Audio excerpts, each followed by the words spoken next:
Peace and welcome to the culture right here on the Black Star Network. I'm your host, Farajii Muhammad. Thank you so much for tuning in.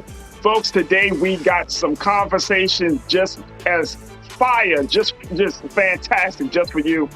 Today we're going to be checking in with our very own Mr. Politics, Hassan Giordano, to give us his insight about some of the big political news, including the fact that President Biden is going to be having a major primetime address tonight to talk about MAGA Republicans.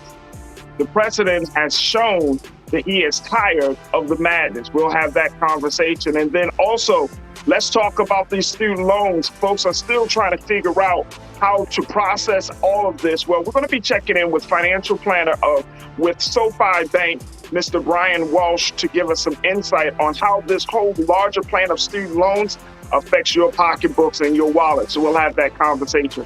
And then later, let's talk about how a new AP African American course has debuted this fall in a number of schools across the country. However, this isn't just your regular Black history class. This is an updated class to talk about everything from civil rights leaders, social justice innovators, and features including literature and talking about the impact of movies like Marvel's Black Panther. We'll share with you the details of this new course. Plus, I got something for you for Trends Posted Doing the Most. So stay with us. That's all happening on today's edition of The Culture right here on the Black Star Network. Let's go.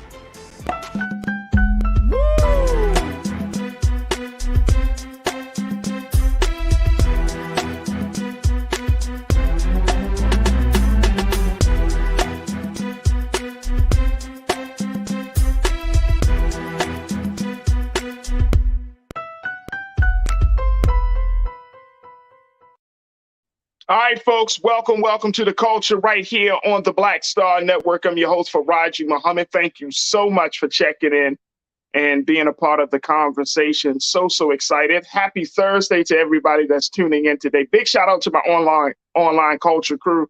Really excited and really, want to get involved in these discussions with you. So make sure y'all get ready to post your thoughts and comments as we have these conversations.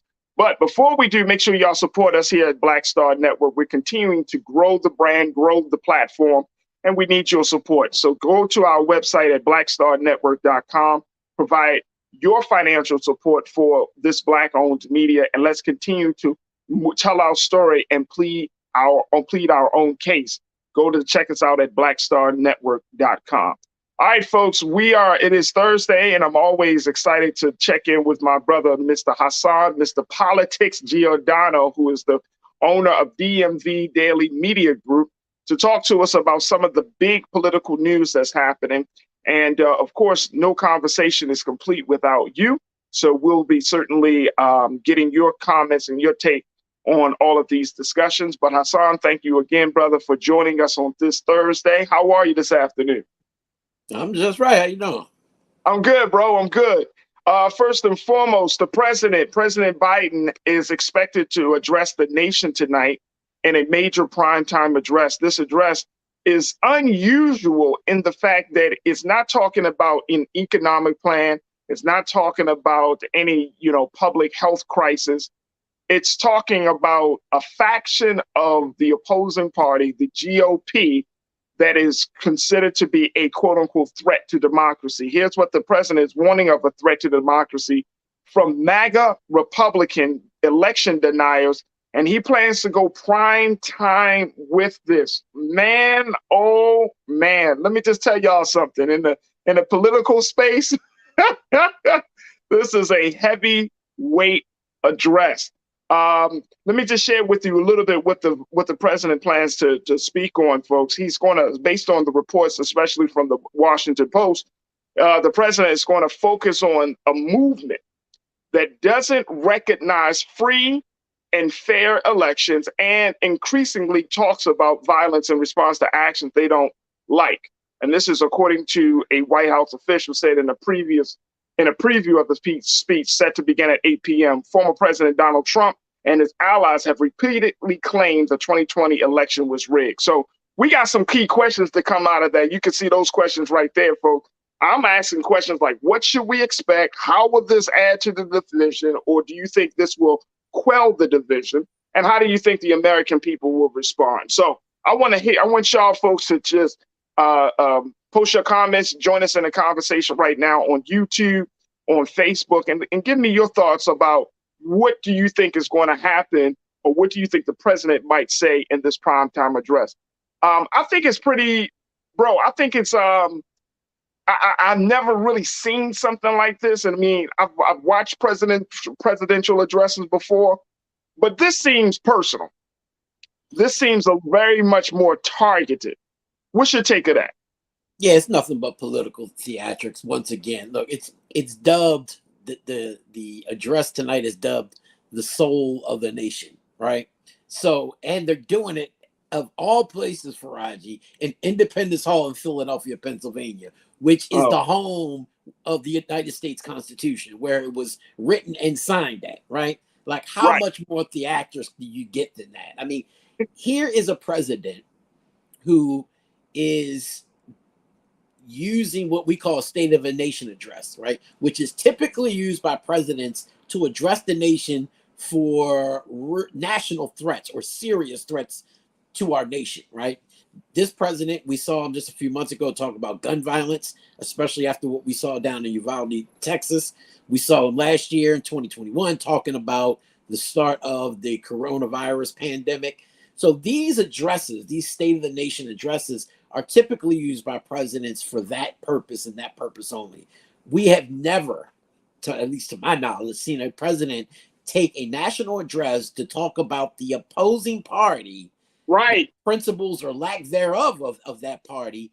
And you have a president who's now, they're addressing the nation about the serious threat of Republican extremism, but you're doing it with inflammatory remarks yourself.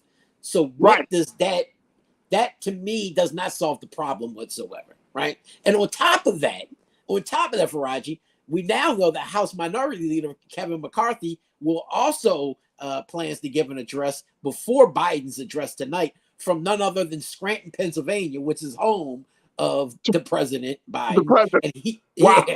he's going to Wow. talk about what he heard from the American people this summer regarding rising crime, record high inflation, and other hardships brought on by Democrats and their harmful policies. So all it is basically is a shit show on both sides of the aisle. We saw this with and we talked about this before, the January 6th committee hearings, congressional hearings. That was nothing but political theatrics. That's all this is. They're basically trying to outduel one another. Who can generate and rev up their base more to show up on November 8th to take back Congress? And this is just one part of that. So the question would be for me to you, Hassan, does this do anything? Does this move the needle for the Republicans or the Democrats? Now that we have these two opposing messages that are going to be spoken, um, with the American people being in the middle. I mean, of course, you still got people that are going to be on their specific sides, but I think a lot of folks, a lot of us are like, even though we might be Republican, Democrats, or even independents, we're like, you know what I mean? So does it move the needle for anybody? I think if it moves the needle, it may move the needle for the middle. If they're smart, they're going to try to attack the middle, right? Middle of America, the independents, third parties who are not on the fringe of the right or the left, Republicans or Democrats, right? And when you talk about that, you can talk about a system that is broken. We know that to be true, but that's true on both sides of the house, not just one party or the other. And I think that this is what Americans are so fed up with. These past primaries, you saw an extreme on both ends, the left and the right, and during the primary. But you also saw record low turnout in many locations, including right here in the state of Maryland. 13.5% was the turnout in Maryland's last gubernatorial. Mind you, we had a wide open gubernatorial. There was no incumbent for not only just the governor's race, but also for the attorney general's race and the comptroller's race. The top three statewide seats, and yet we only had a 13.5% turnout during the primaries. And the reason is people are just fed up. I mean, we're in a society now where the economy is killing people. I mean, it's really literally killing people on top of coronavirus. the post-pandemic and what's coming out of that, nothing is getting done and accomplished on the congressional level and in many cases on a local level to really help the American people. And you want me to come out and vote for you or vote for your part? Like, people are like, no, you're not doing anything for me. Why in the hell am I going to come out and vote for either one of you fools? Like, to them, it just seems like it's a broken system. And so I think the best thing the president can do to move the needle is, one, talk about a system on how we move this country forward on both ends of the aisle, right? Don't just Yeah. blame it all on the Republican Party and the MAGA movement. Understand that democracy and government is about democracy. It's about the art of compromise and bringing that back to the American government. But two, also speak about issues that you know will move the needle, such as the woman's right to choose. We saw in Kansas, we saw to some degree in the New York 19th congressional district primaries not too recently, or the special election they had up there, that this issue moves people regardless, especially women. I mean, if you look at the numbers, the staggering numbers of women who registered to vote, we haven't seen this level of voter registration amongst females since the 1970s, when they allowed women to be able to have the right to vote, right? And so now you're starting to see that, and you're starting to see more women, regardless of party affiliation, regardless of race, start to get mobilized and come out in these elections because they're concerned about their right to choose, right? After the Right. post overturning of Roe v. Wade. So these are issues that the president can speak to that I think could possibly move the needle to some degree. But no, you're not going to convince Republicans, especially right-wing, quote unquote, MAGA Republicans, to all of a sudden say, oh, you know what? I was wrong all this time. You're right, Right. President Biden. I'm going to change my tune. No, that's just not going to happen. Yeah, and that's why I even asked that question, Hassan, because it feels like this is going to be an opportunity where both sides are going to dig in their heels and say, you know what? Y'all are crazy. You are wrong.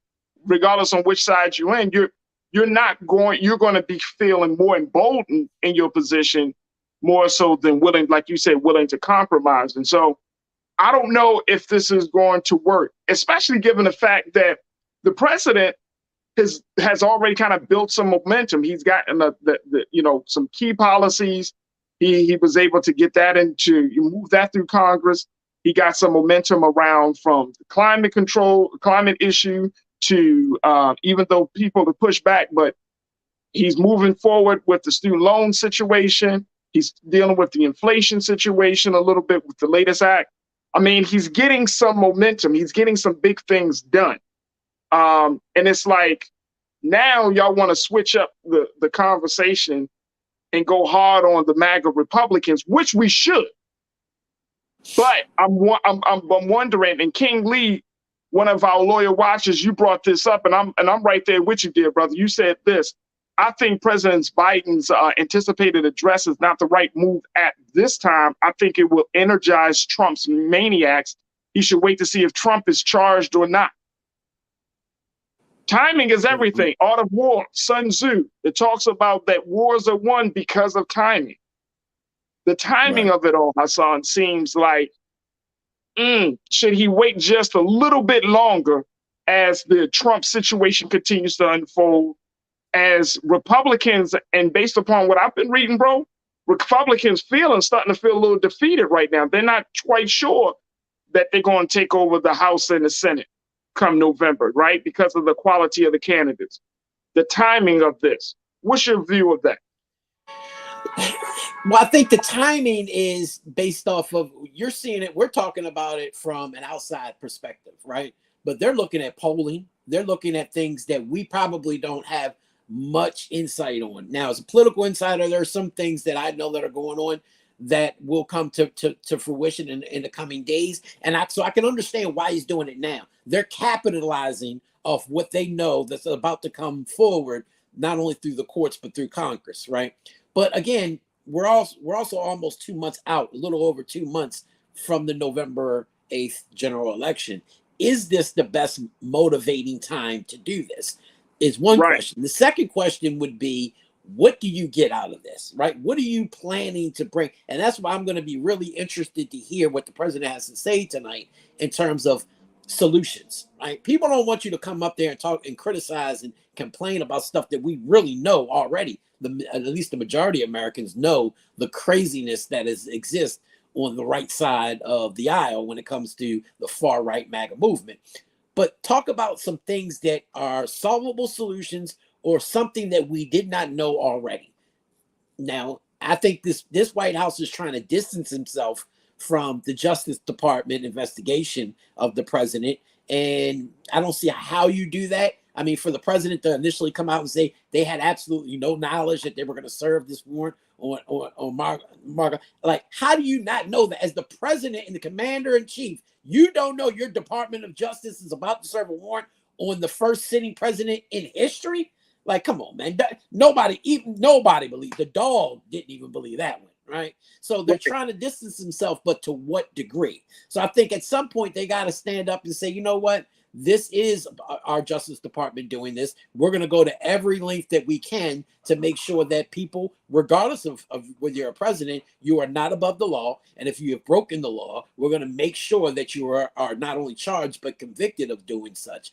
But this wishy-washy, well, one day you're with them. I think this is kind of laying that out. I'm hoping that this is kind of defining what the Biden administration plans to do against this administration. Because look, at the end of the day, this big lie theory continues to exist. Senator Cotton just came out today, followed by, and I know we'll talk about this in a little while, the former Alaskan governor, Sarah Palin, former vice president, and basically said that the election in Alaska was rigged because it's what's called ranked choice voting, and it didn't come out the turnout that they thought it was going to come out. She ended up losing. So now the Republican mantra now is their go-to line is, oh, it must have been rigged. You know what I mean? Like, and so that is what Trump started in 2020. And many Republicans, some to their detriment, others to their success, at least that we've seen in the primaries thus far, will continue this false narrative moving forward. And many Americans who don't know no better, especially about the electoral process,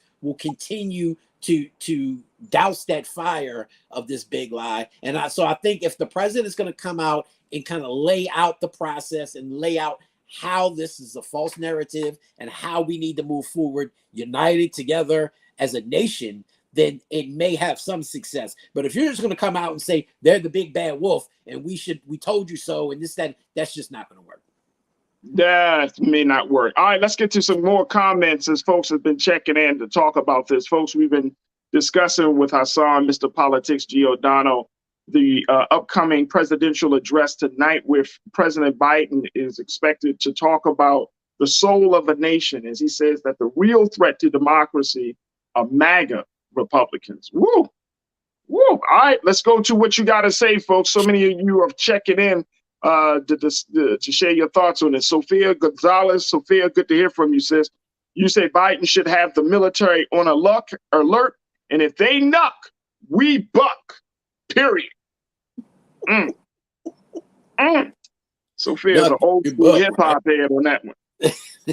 She went old school on that one. Yeah, I heard But for real talk though, Hassan, should that be a real concern for us right now, bro? From the military side of things, no, but I do think that America needs to really understand that we are really getting to a point in this country that I can see a civil war occurring in the next decade. Like, this isn't like far off, talk. Like, I'm talking about it. You have an extremist in this country. We've seen it from the attempted kidnapping of Michigan governor. You know what I mean? Like, there are individuals in this country, just the individual who went to the FBI headquarters and ended up down in this country today, that have gone so far to the right or to the left that there doesn't seem to be rational-minded individuals bringing it, reeling them back in like we used to have. Like today, think about the rational-minded adult in the room is supposed to be Donald Trump. And if that's your rational-minded adult in the room, we're in trouble. And so when you have millions of Americans, I mean millions, this ain't just a couple 100,000 or a couple thousand, millions of Americans who, if tomorrow Donald Trump got on his little social network and said, let's storm the Capitol, they would do it all over again, regardless of what happened from January 6th. That is a problem. That is a real issue. And so, as much as I'm sure the commenter was kind of joking in essence. I think it might not be such a joke. Like the president really does. President Biden needs to have the National Guard, the military, and all of them ready for action just in case this right-wing MAGA movement decides to do Very something much. on January 6th. Hey, bro, very much so. Let's go to Damon. Damon, my guy, you said the topic of this address should have been done when the voting rights bill was on the table. Yeah. They need to get something done on the voting rights bill. What'd you say? They need to get something done on the voting rights bill. Stop. They gotta get something done on the voting rights bill in general, and they should have brought a national address around that issue. You know, if you're talking about the threat to democracy, it's inaction. The real threat is inaction on this voting rights bill. And see, people didn't see it when the Supreme Court years ago, conservative Supreme Court, knocked down provisions of the Voting Rights Act. People weren't paying attention. But it's the same thing that we're seeing right now when they just overturned Roe v. Wade. That is not the end goal, right? When they gutted a portion of the Voting Rights Act, that allowed these states who had at one time would have been checked by the Department of Justice, would have never enabled Georgia and Florida and these other, Texas and these other states to enact these policies that we're starting to see, these voting rights policies, because of the Voting Rights Act. But once they gutted that from the Supreme Court level years ago, they realized that was their strategy of being able to not only just to gut it, but then to start to pass laws, especially down south, in order to make sure that they continue to disenfranchise African American and minority voters. What do you think they're going to do after they overturn Roe v. Wade? Like gay marriage, interracial marriage, all that's going to be on the table. And the Supreme Court Justice himself all but said it in an opinion. So we better be worried. Don't take it for granted, because trust and believe it's right around the corner. Absolutely. Absolutely. Janae, you checked in and said, wait, it's not theatrics. Finally, a white man talking about his race on domestic terrorism. When does that happen? We ain't seen this before. This is how effing serious the demise of our country is in. Well, yeah, but here's what they're not going to talk about, Farajii. I don't see him getting up there and talking about what's going on down in Jackson, Mississippi, right? And all these 85% of these African Americans down there, and 85% majority minority in the district down there, who are suffering through weeks, if not months, of actual water, drinking water to wash their ass with, and wash up with, and go to the bathroom with. He's not going to talk about that. Neither is Kevin McCarthy. These are real. If you really want to be serious about moving this country forward, these are issues that the president needs to be talking about. Not partisan politics, but how do we come together, regardless of party, and start helping the American people, whether it be down there in Mississippi, whether it be about the economy right here in America, in all communities, whether it be post-COVID, and how do we get past that. But to get on television and talk about how bad the Republicans are, to me, just doesn't pass muster. There it is. There it is. Coroner, you checked in and said, we vote our interests, and at this time in history, we must vote for Democrats. Politics aren't about personalities, but advancing our interests and maintaining our livelihood, especially this November 22nd. Absolutely. Absolutely. I agree with you wholeheartedly. Thank you so much, sis. Good to hear from you. Young C, you said, I think it's wrong-headed to both sides, this thing. You'll never bring the country together without justice. Absolutely. And justice is rooted in truth. Justice is fair dealing, right? So if you want to really push this thing along, you got to recognize some things about yourself and recognize some things about the party, and then said, all right, well, how do we make sure that we both get something from it? Going back to your point, Hassan, about compromise. Young Sikh, thank you. Shalinda, you say good. I want the Republicans to, Repulsivantons to feel like they are defected. Hell, I'd also want to actually be defeated too. Defected too. Oh, defeated. Hell, I also want to be actually be defeated too. Okay. All right, Shalinda. Oh my gosh. Pulsatives. Wow. I never heard that one before. Pulsatives. And here's the thing, folks. The other thing to keep in mind as we hear from, as we prepare to hear from the president this evening, Trump said that he's going to financially support January 6th defendants, and he's going to look very favorably upon about full pardon if he wins the 2024 election. He said it on a conservative talk show host with Wendy Bell. He said that on Wednesday. He said that today, excuse me. So he's looking at the fact, Hassan, that first, even though there are some rumors saying that he's going to delay his announcement because of mounting legal issues, but he's still putting it out there that he's going to pretty much save those people who ran up on the Capitol. Well, so there's a very, very serious war going on. But here's the thing, though. Here's the thing, and I want to kind of get your point very quickly before we take our next pause. Where do black people sit in this? Because black folk, we've always been on the side of not always, but a lot of us, and for a lot of times, we've been on the side of the modern democratic ideology, right? Democratic ideology.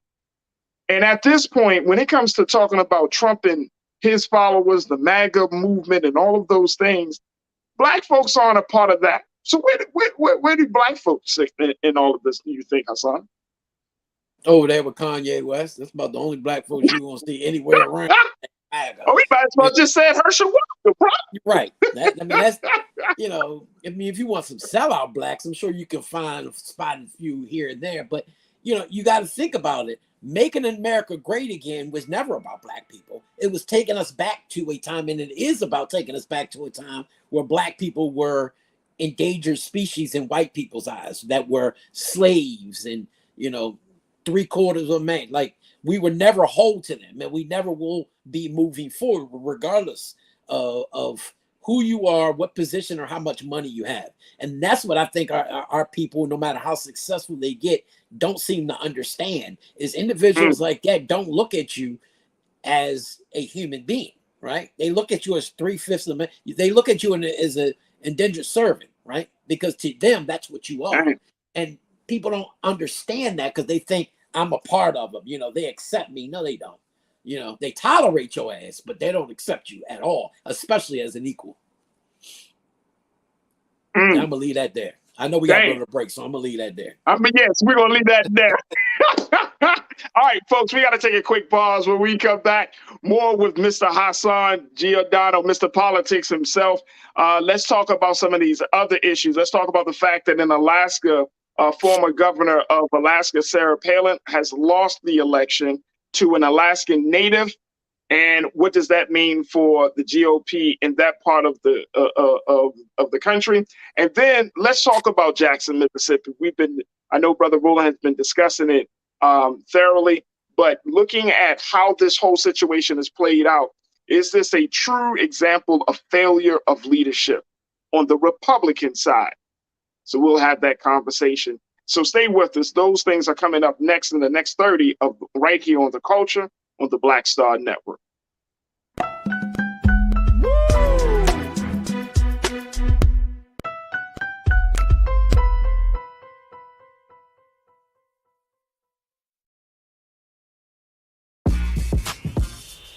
When we invest in ourselves, our glow, our vision, our vibe, we all shine. Together, we are black beyond measure. Pull up a chair, take your seat. The Black Tape with me, Dr. Greg Carr, here on the Black Star Network. Every week, we'll take a deeper dive into the world we're living in.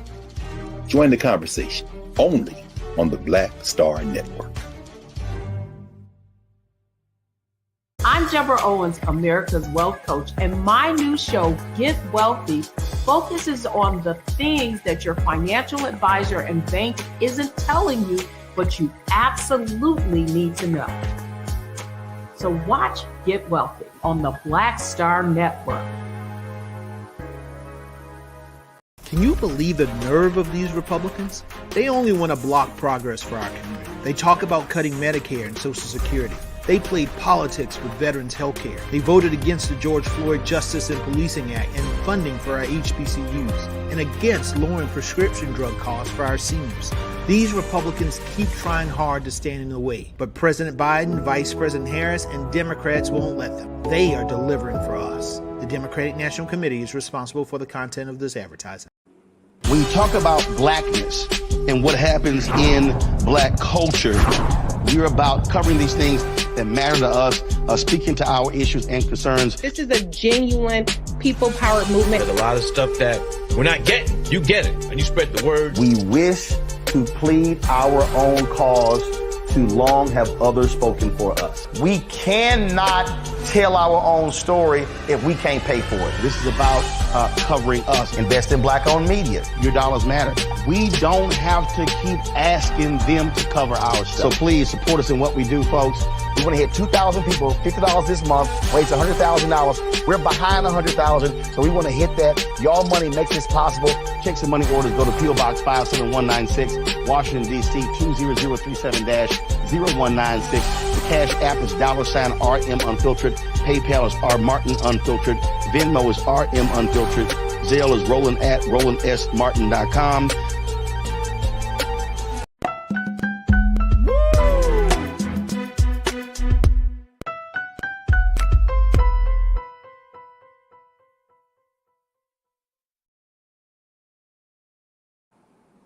All right, folks, welcome back to The Culture here on the Black Star Network. We've been talking to Mr. Hassan, Mr. Politics Giordano, who serves as the owner of DMV Daily Media Group, to give us the latest analysis on a number of major political stories. Let's bring Hassan back in.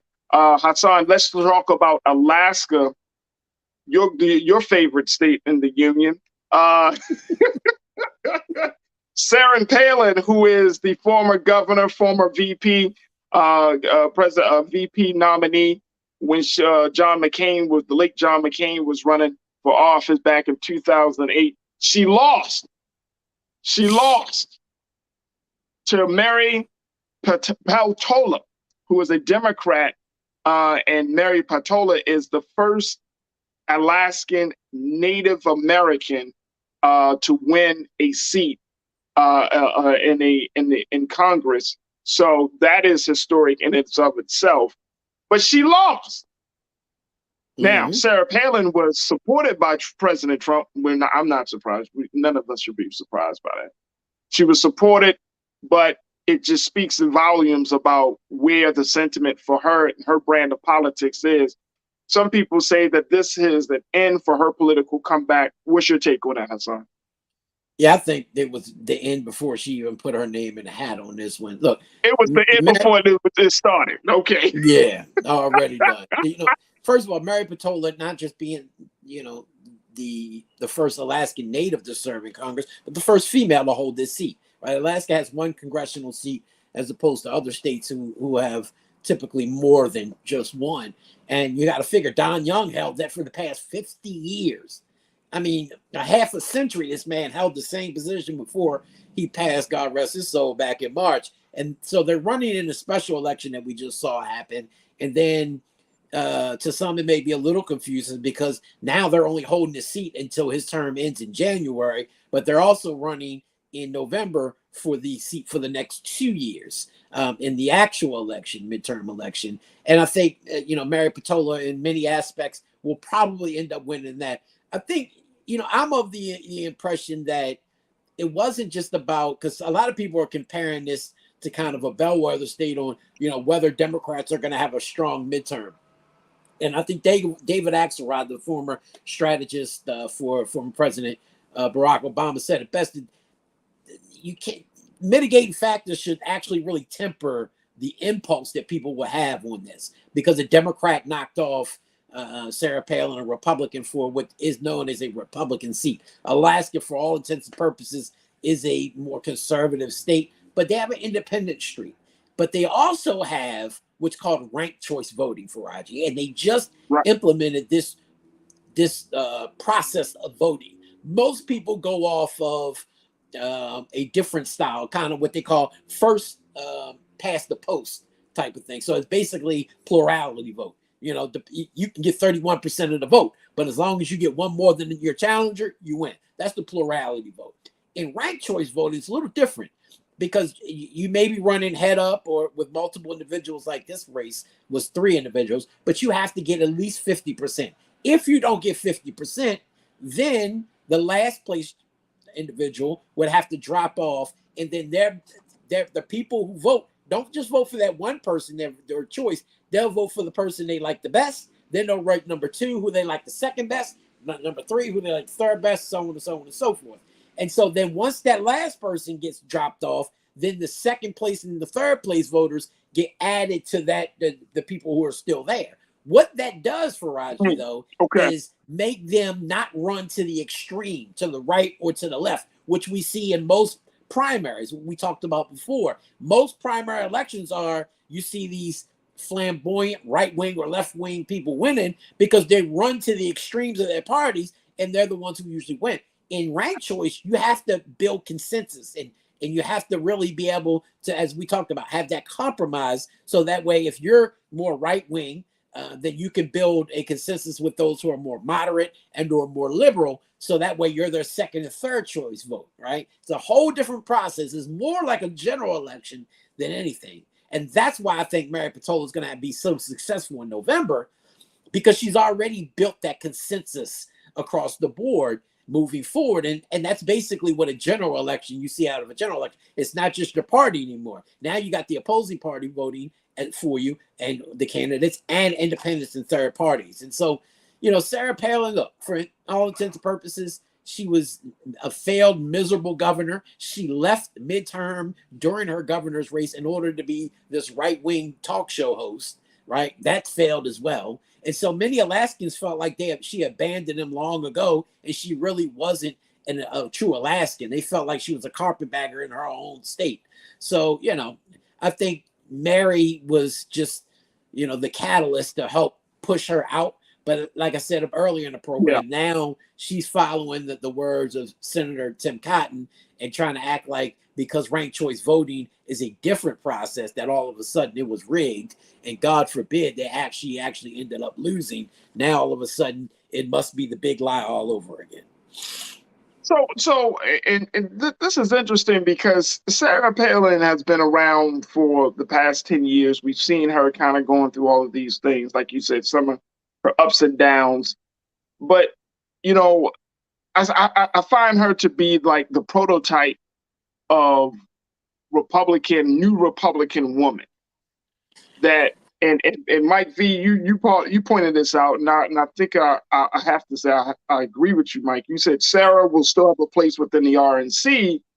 She was the catalyst for Marjorie Taylor Greene and Boebert before they were even politically constructed. I think that's a good point. Do you feel like she kind of set the standard of this type of quote unquote modern MAGA woman? You think that there's still there's a place for her in the RNC? Yeah, the right wing idiot is what I call them. That's all they are, right? Okay, that has a lot of space in that place. And they fit perfectly. There's a lot of slots to fill there. Yeah, think about it. When Sarah Palin came in as vice president back 2008 with John McCain, many people at that time, we didn't get the 2010 Tea Party movement yet, right? The sweep across the board back in 2010. So we were pre that. And so at that time, we had very much centered politics where people understood the role of government, people paid attention. And here you had a vice president who really came in and on national television showed that she was a buffoon for all intents, that they basically selected her basically for her looks, and that was all pretty much about it, right? And people kind of saw that and like, what? Even Republicans were like, you got to be kidding me, this is the best you can do. And so I think that never left her, right? People never took Sarah Palin as a real intellectual Republican, someone that could be, a Newt Gingrich type of Republican, so to speak. Yeah. And so, that's, she opened the door for many of these right-wing MAGA individuals that we have today. I think she'll be find it hard to compete against those individuals because Sarah Palin has never been a social media based individual. And I think a lot of them, whether from the left or the right, whether it's AOC or Marjorie, I hate even calling her name. She's such a buffoon. But those individuals have played into the stereotypes of individuals through social media. Had there not been social media, a lot of these people wouldn't even exist to the nature they are today, right? And so Sarah Palin is much like a Kwesi Mfume, a person of the past who may not catch fire because they're not used to the new ways of how you get to the electorate and how you kind of brand yourself to the nation. But there is room for her because, again, Trump supports her wholeheartedly. And I think that they're going to find a way to run Sarah Palin. She still has a national name, right? That means a lot in politics where you have 100% brand recognition. So there's definitely room for her to grow within the national party. But I think in terms of Alaskan government, her days are over with. Yeah, I would agree. All right, let's go from Alaska to Mississippi and Jackson, Mississippi. If you've been keeping up with this story, there has been a number of issues that Jackson, Mississippi has been hit with torrential rains that has caused the city's water system to really implode. Many people are saying that this is not just something that happened overnight, but this is after years of neglect to the water system, to the city that houses nearly 80% Black, that is nearly about 80 to 85% Black. And as a result of failed and poor leadership by the Republican state leaders. Just wanted to kind of get your take on the whole situation. We know that there was and folks, you can stream it. There was a presser yesterday with the mayor of Jackson, Brother Lumumba, Mayor Lumumba, and we had a chance to talk to him months ago about the work that he's doing in Jackson, but talking about how this issue is a long-standing issue, that the city of Jackson has been always trying to get more money for the resources, but the Republican leadership did not allocate those resources either timely or never did, and never really invested in the city of Jackson. So as a result of that, hundreds of thousands of people are in this crisis right now. What do you make of this? I know we can kind of go back and forth, Hassan, on the political things of whose fault it is. But at the end of the day, people in Jackson need clean, healthy water.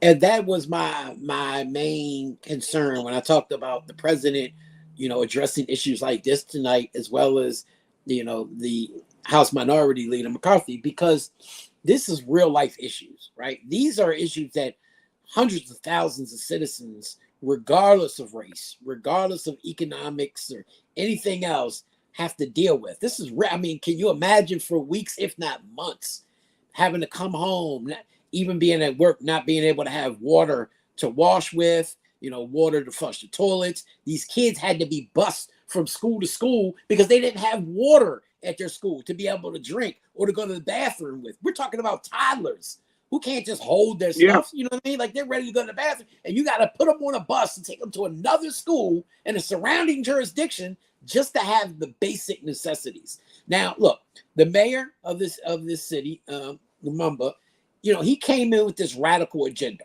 right? And I think this is what I'm talking about. This is the partisan divide we live in today. He came in with this agenda, and Republicans wanted to see him fail miserably because he basically became the face of the radical left movement across this country. And when I say radical, I'm talking about stuff that we need as Black people. It's radical to white people, but it ain't us, right? Civil rights and things that we should have been having a long time ago, right? This was a conversation he was having about what we needed in Mississippi, which, again, in that city itself is 83% African-American. But you saw so many people leave, especially whites, back in the 70s and 80s when integration started, if forced integration started coming, whites left and then wealthy Blacks left. And the city really never dealt with the under infrastructure of the pipes and things that we're starting to see come to fruition now, not just in that city, but in cities across the country, including right here in Baltimore. And they never really had the financial infrastructure to fix it or the political leadership to do that. So when you come in with this big radical, agenda, you're not thinking about, okay, well, do I even have enough money to keep the lights on? And so what happens is now you have the Republican leadership because there's a Republican Governor Reeves and a Republican legislature who wants him to fail, and they're not willing to give up the resources necessary to help the hundreds of thousands of citizens in this major city to survive. And so now you have a political stalemate. They want to show the world that, yeah, you want to be this left-wing progressive, this is what's going to happen to you. And that is what you're playing with people's lives now, right? This is no longer about politics, about Democrat, Republican. This is about people's lives and livelihood. So if you want to talk anything, President Biden, tonight and move the needle, you need to talk about real life issues like this and how we come together as a nation to help solve these crises. Otherwise, what's the point? What's the point of anybody getting up and going out to vote if all y'all going to do is continue this bullshit and nobody actually represents the interests of who you're supposed to represent for? No doubt, no doubt. And Hassan, what do you make of this idea? First, I mean, to your point, the city is under a state of emergency right now. President Biden has come out on record to say that he supports that. The state governor, Republican governor, Tate Reeves, he declared that this has been a real strain on the city's largest water plant, O.B. Curtis, according to the reports. And the other issue with water pumps at a secondary treatment facility has had some problems. But then they also said that white flight has drained the city's resources. Mm-hmm. That white people who are living outside of Jackson are really unaffected by this recent water crisis. That's how this disparity, that's how deep the divide is, that in the city, people are suffering. Over 150,000 or more are suffering. In the suburbs, white residents are unaffected. So white flight has drained the resources. What do you make of that? Well, see, people fail to realize is when you're in a city like that, in any city, you have to be able to have a certain economic level of your residents in order to pay the taxes, whether it's property tax, so forth, in order to keep this city sustainable, right?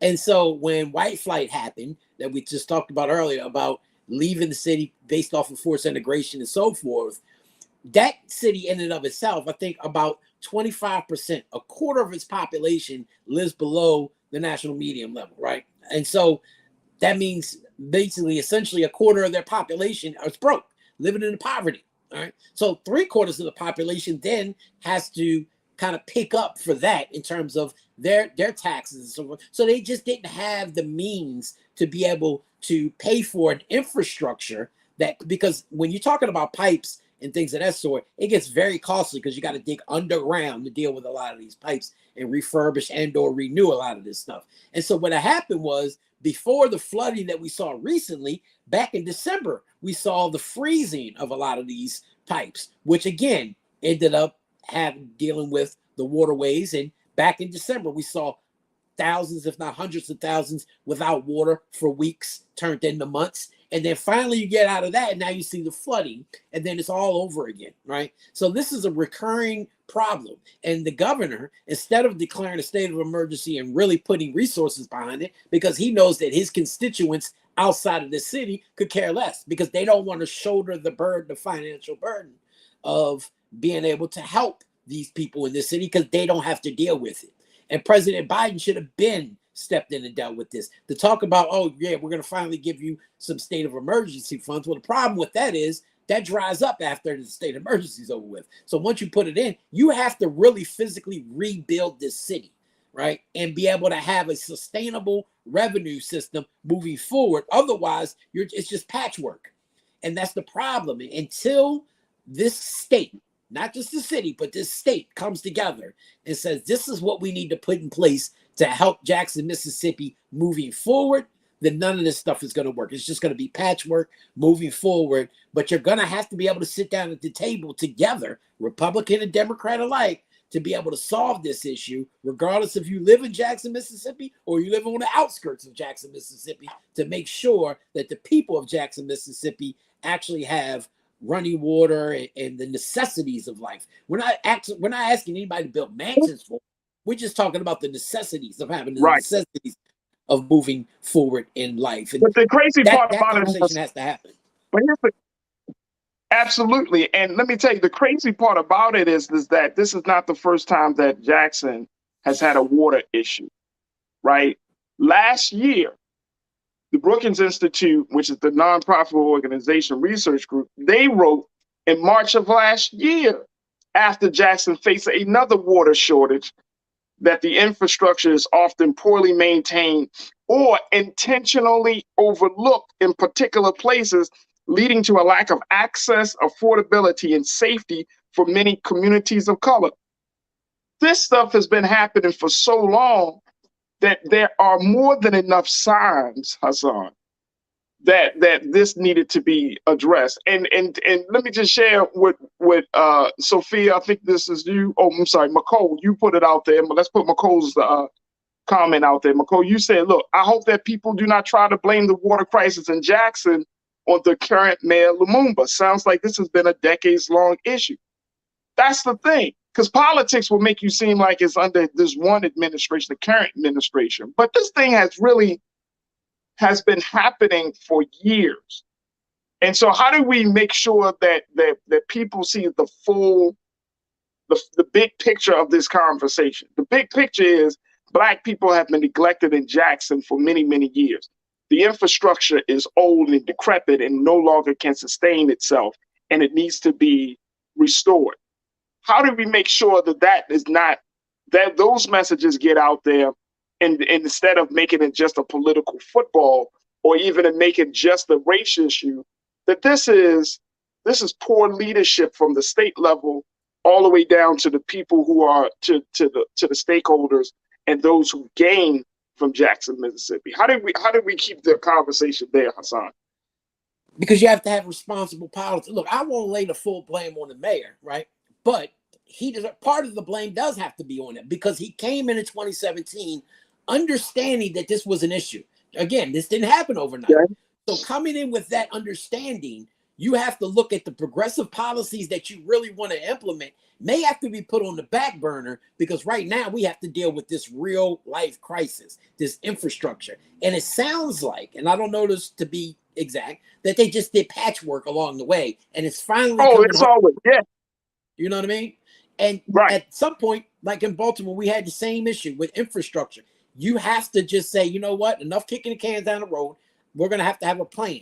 This is the plan of action. We're going to have to get these pipes redone. This is how much it's going to cost, and we're going to have to raise taxes in order to do that. Otherwise, there's no way in the world, unless we get a huge cash infusion, which is just really unrealistic until COVID happened, from the federal government or state government. So at this point, we're going to have to raise taxes, unfortunately, in order to do this. But this is how we're going to do it in order to fix the problem moving forward. And it sounds like the governor is unwilling to sit down with the mayor and or vice versa to come up with ideas and solutions on how they move that problem forward, instead of just patchworking and just say, oh, let's just get past this crisis. But then 6 months from now, you have the exact same crisis all over again.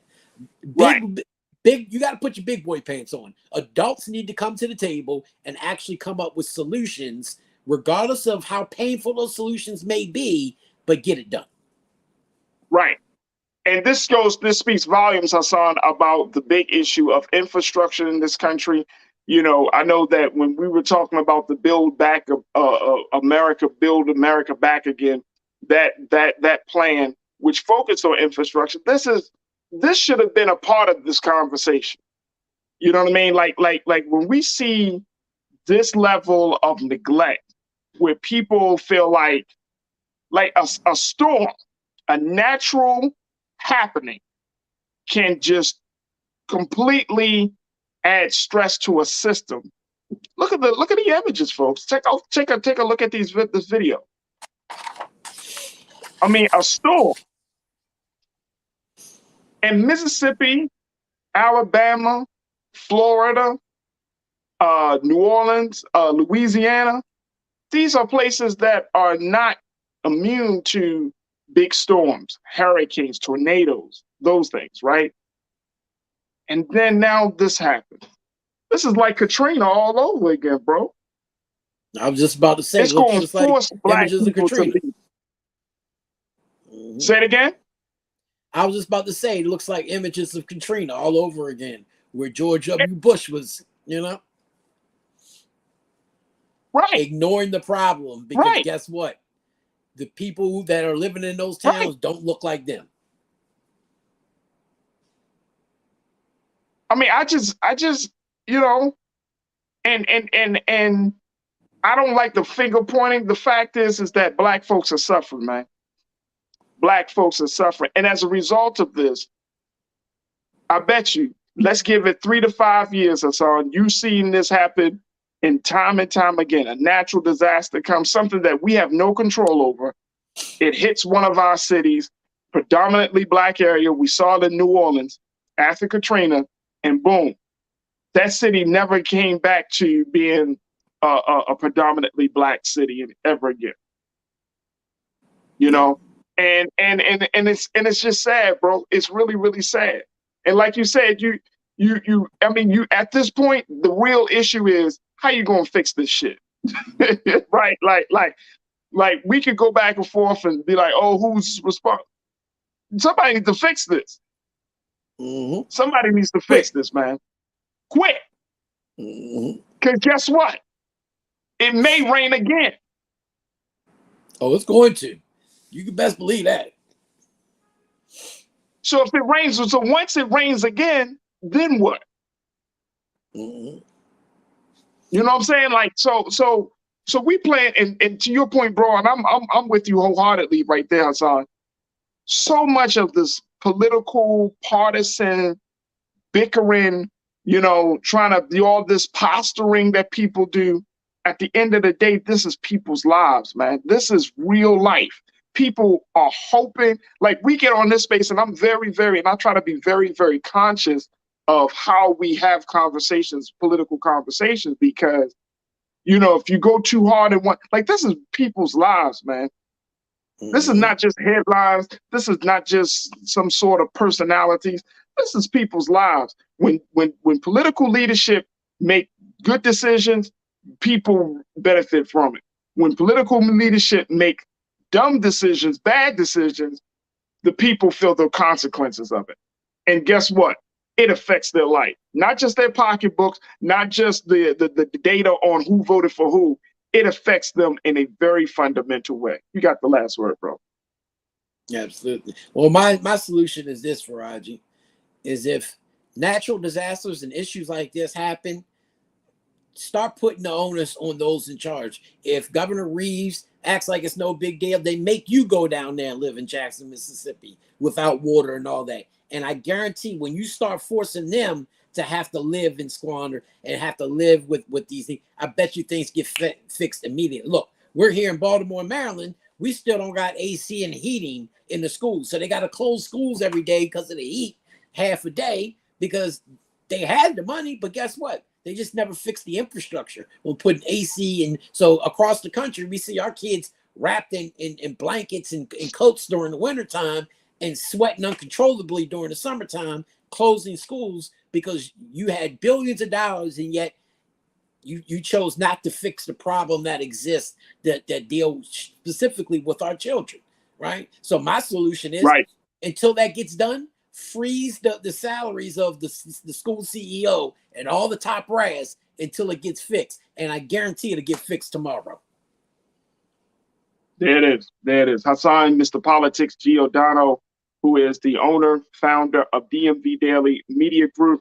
He joins us every Thursday from 3 to 4. Hassan, always a pleasure, and it's always so good to talk to you about these political issues, bro. We're going to have to, reconnect after the president has his words tonight and talk about what's going to really be happening in this country after his address. So I look forward to talking to you soon. Yeah, bro, me neither. All right, thank you, Hassan. All right, folks, let's take a quick pause. When we come back, let's talk about how the student loan reduction is going to affect your wallets. We're going to check in with Mr. Brian Walsh from SoFi Bank, who is a financial planner and student loan expert, to give us his insight about what's next for the reduction as well as the ending of the moratorium. Then also, we got to talk about AP.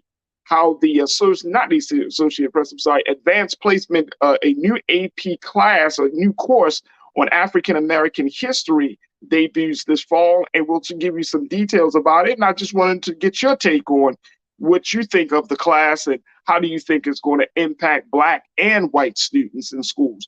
We'll have that conversation. Plus, I got something for you for Trends Post and Doing the Most. And I see so many of you are checking in about Serena. Yup. We'll talk a little bit about Serena. All right, stay with us. That's all happening next hour of The Culture right here on the Black Star Network.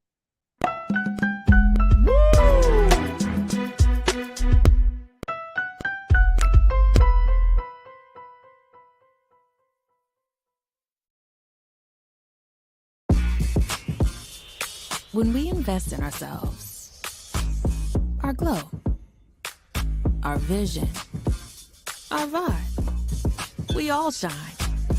Together, we are Black beyond measure. Pull up a chair, take your seat. The Black Tape with me, Dr. Greg Carr, here on the Black Star Network. Every week, we'll take a deeper dive into the world we're living in. Join the conversation only on the Black Star Network. I'm Deborah Owens, America's Wealth Coach, and my new show, Get Wealthy, focuses on the things that your financial advisor and bank isn't telling you, but you absolutely need to know. So watch Get Wealthy on the Black Star Network.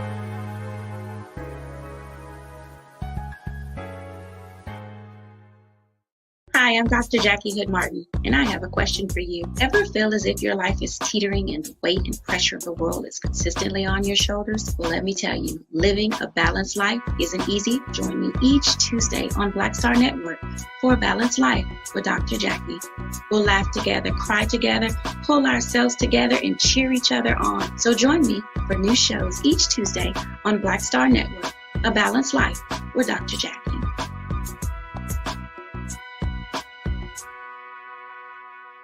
Can you believe the nerve of these Republicans? They only want to block progress for our community. They talk about cutting Medicare and Social Security. They played politics with veterans' health care. They voted against the George Floyd Justice and Policing Act and funding for our HBCUs, and against lowering prescription drug costs for our seniors. These Republicans keep trying hard to stand in the way, but President Biden, Vice President Harris, and Democrats won't let them. They are delivering for us. The Democratic National Committee is responsible for the content of this advertisement. When you talk about blackness and what happens in Black culture, we're about covering these things that matter to us, speaking to our issues and concerns. This is a genuine people-powered movement. There's a lot of stuff that we're not getting. You get it, and you spread the word. We wish to plead our own cause. Too long have others spoken for us. We cannot tell our own story if we can't pay for it. This is about covering us. Invest in Black-owned media. Your dollars matter. We don't have to keep asking them to cover our stuff. So please support us in what we do, folks. We want to hit 2,000 people, $50 this month, raise $100,000. We're behind 100,000, so we want to hit that. Y'all money makes this possible.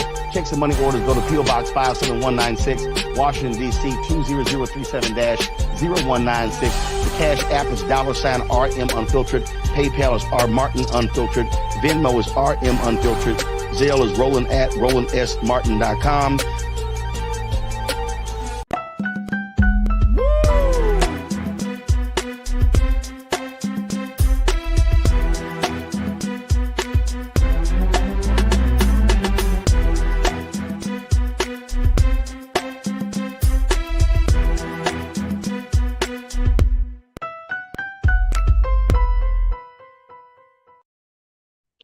Folks, welcome back to the second hour of The Culture right here on the Black Star Network. Thank you so much for tuning in. Make sure you show your continued support for us here at Black Star Network as we continue to have the conversations that are very important to you while having it with our insight, our interest in mind. So just go to our website right now at Black Star Network. Please, you can donate today. Share your financial support, and most importantly, continue to let people know that Black media is here and we're here to stay, because we are doing and having the conversations and doing the shows and really just representing the way we need to be represented. So check us out at blackstarnetwork.com. All right, folks, for the second hour, we wanted to have a conversation again about student loans, but this time, how does this affect you? How does this affect your wallets, your pocketbooks? What do you do? What can you do to make the changes if you find yourself qualified for student loan reduction? And we wanted to have a conversation with credible people to give us their insight and their guidance on how to navigate through all of this. So we are welcoming Mr. Brian Walsh, who is a financial planner with SoFi Bank, to give us some insight about how we deal with the student loan reductions and what can we expect with the ending of the student loan moratorium. Brian, thank you so much for joining us this afternoon. Yeah, thank you so much for having me.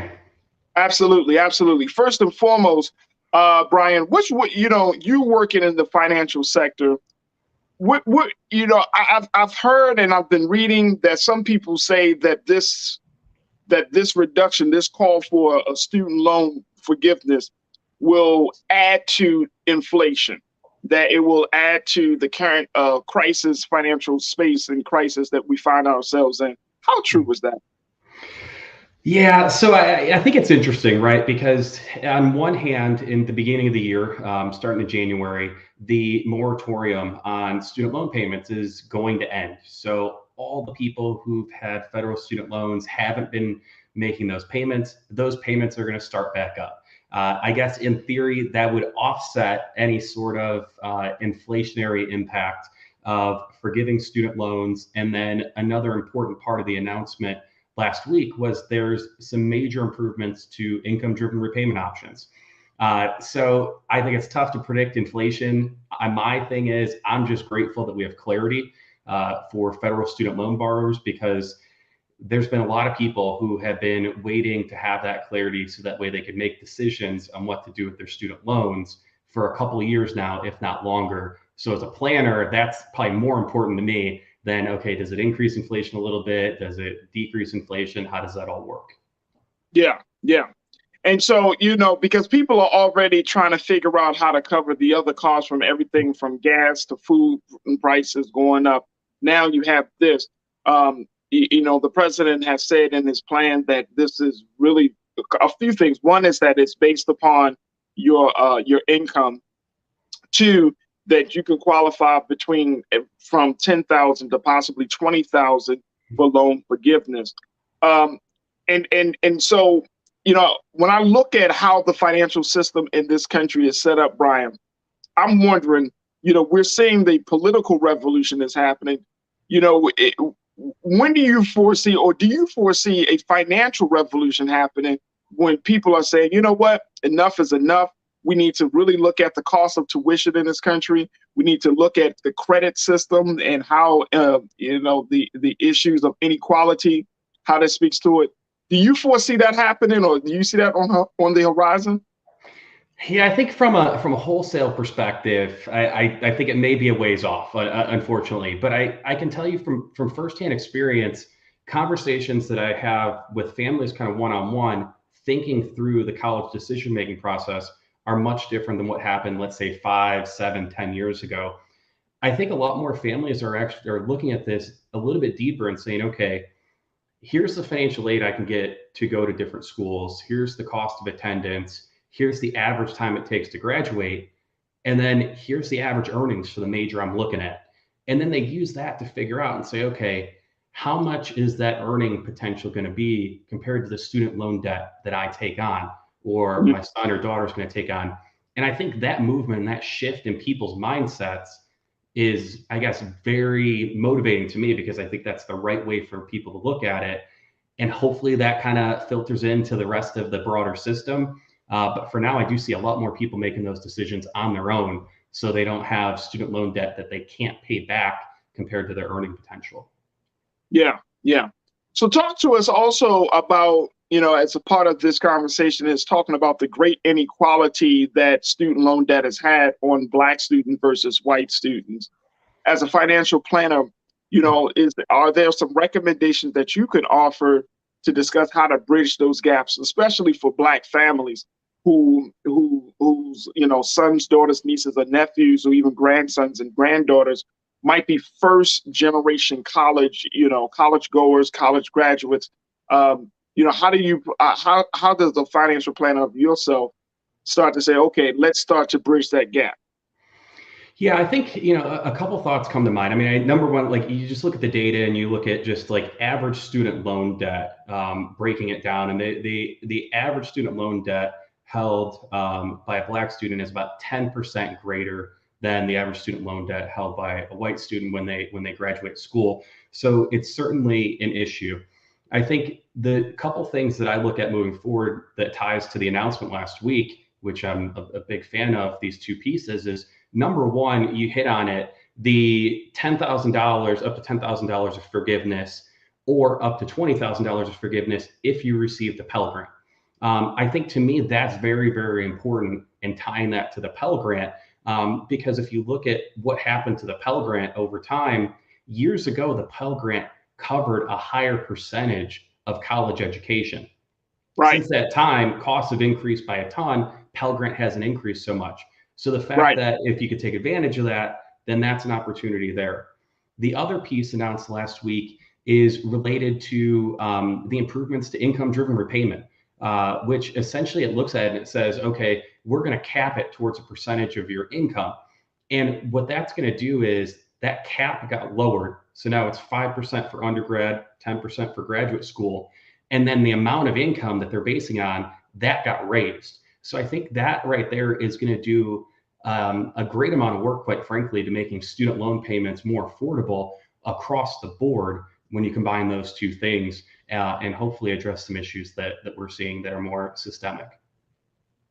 Folks, I want y'all to share your thoughts and your comments as we talk to Mr. Brian Walsh, who is a financial planner, student loan expert with SoFi Bank, to share your thoughts and pose your questions to Mr. Walsh about it.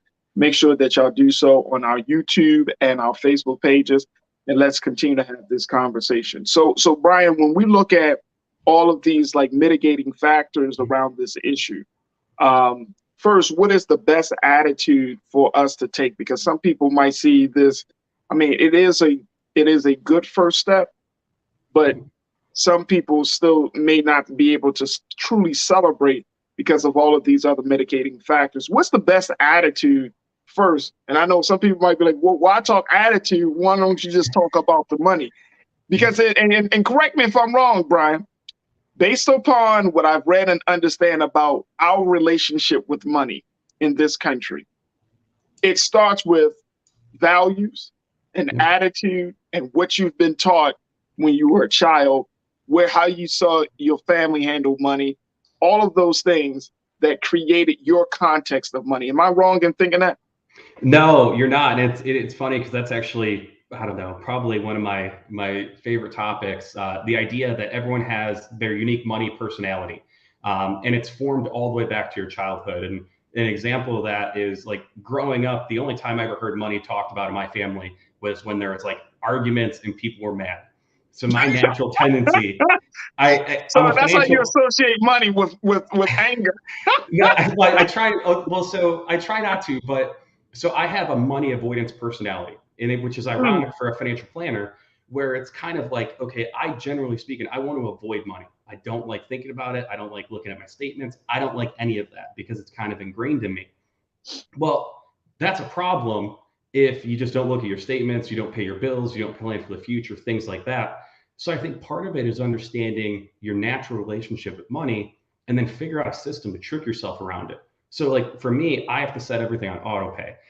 If it doesn't get automated, it pretty much doesn't get done in my personal finances because of that personality thing. So I think that's a good starting point, is understanding that, so that way you could trick yourself into doing what you know you should do. Man, oh man! So tripping yourself, you gotta trick yourself into money. Okay. Sadly, I do, and this is what I do for a living. But I guess it shows anyone can do it.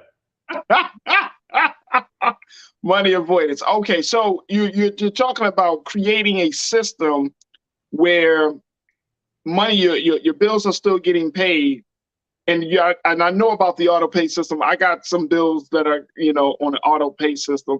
But I also know that when it comes to saving, this is probably one of the most challenging things for a lot of people, whether you're Black or white in America, just across the board, saving money. How do you effectively and efficiently save money, Brian? Yeah, I think well, the great thing with technology nowadays, you can automate pretty much anything you want to do related to your personal finances. So it could be auto pay for your bills. It could be, okay, if your goal is paying down debt, you could automatically make an extra $100 a month payment on a credit card account. If you need to save more money, you could automatically transfer an extra $100 to your savings account.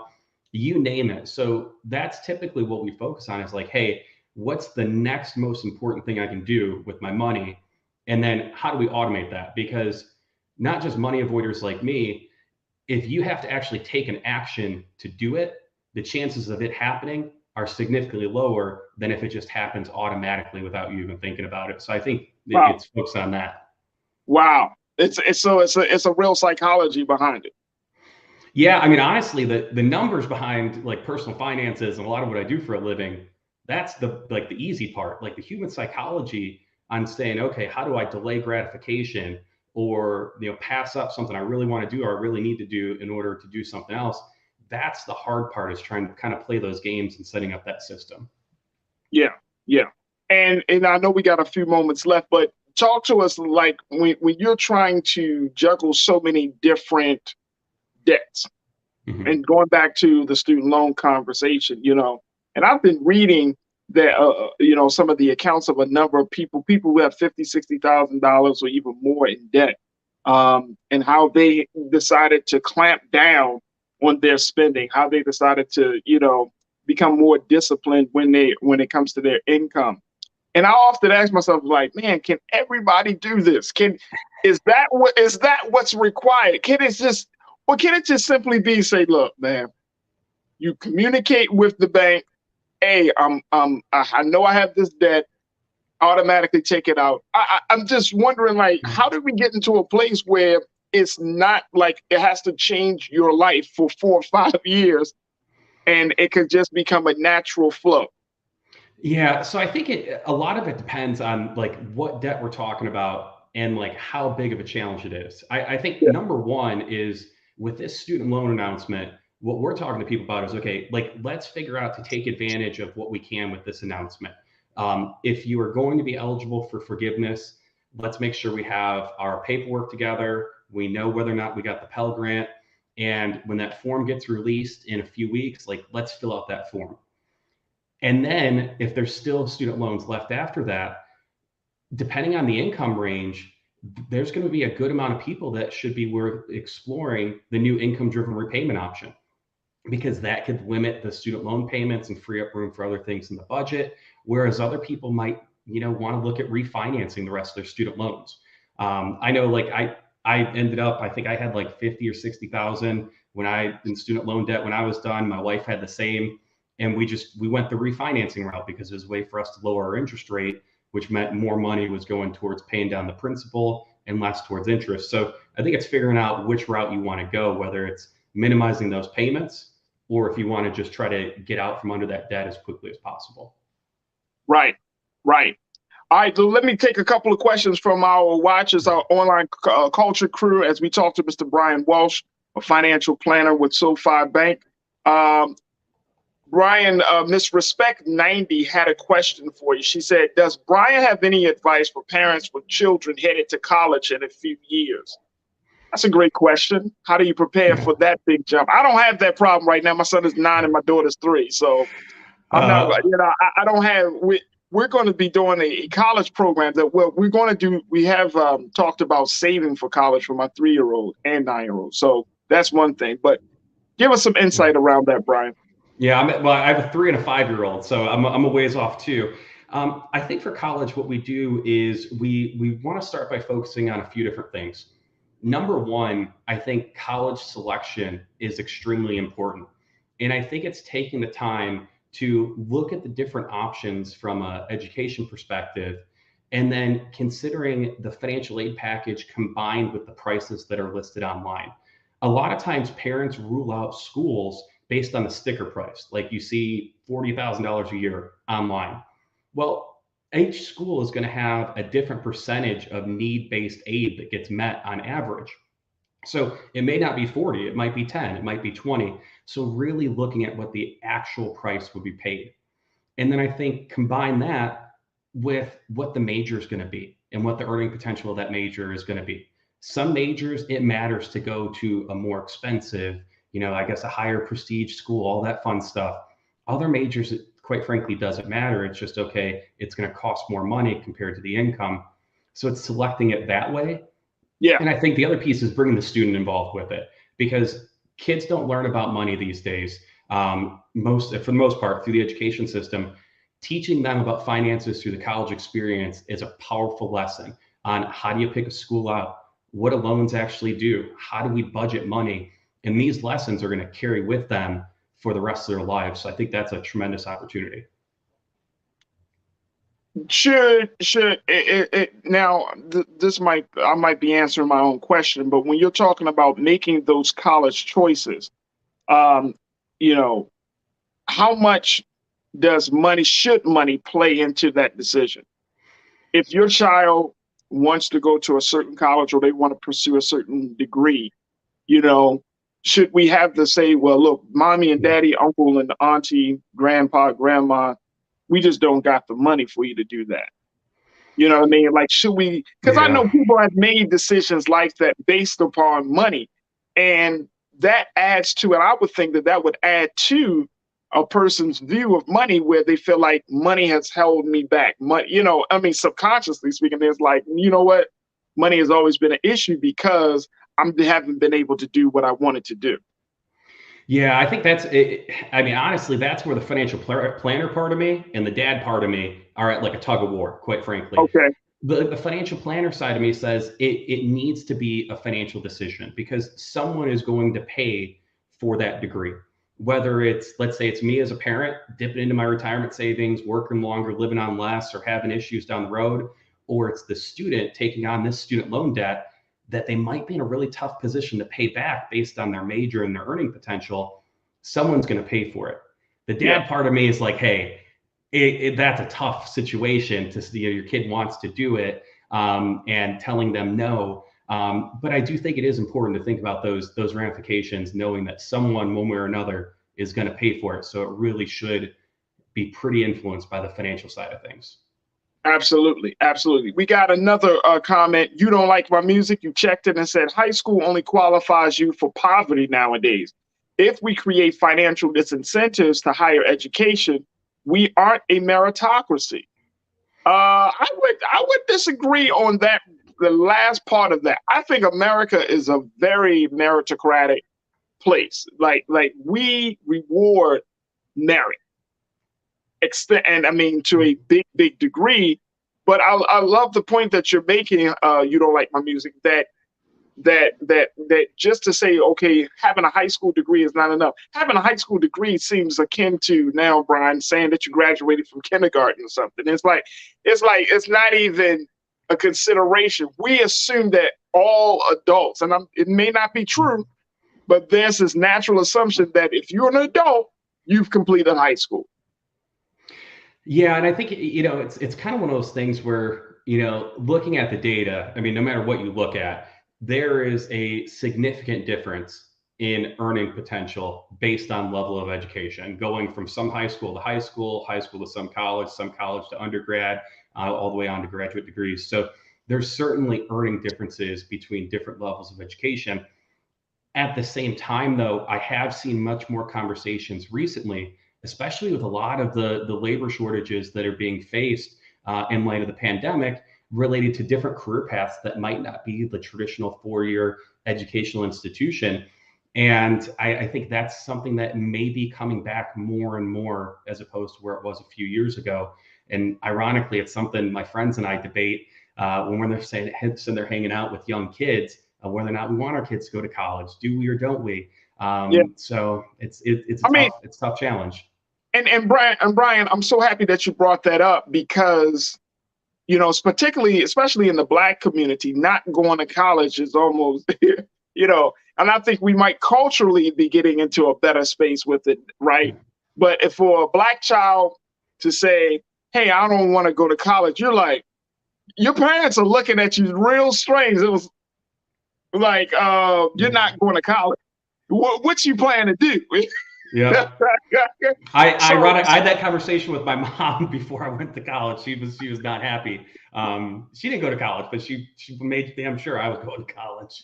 right. So if we're not, if young people are not pursuing the traditional college path as a financial planner, Yeah. do you prepare for that? And if so, how? Yeah, I think we've had more conversations with parents that are looking through different trades and different skilled labor routes. And I've seen more of that recently. I've also seen a ton more. Maybe it was influenced heavily by the pandemic and people staying closer to home and not having kind of the traditional social aspect of an on-campus experience. Seen a lot more of 2-year schools then transitioning and transferring to 4-year schools, which greatly reduced the cost. So that's something I think that we're seeing a greater trend of as well, where it keeps them closer to home. It allows them that flexibility.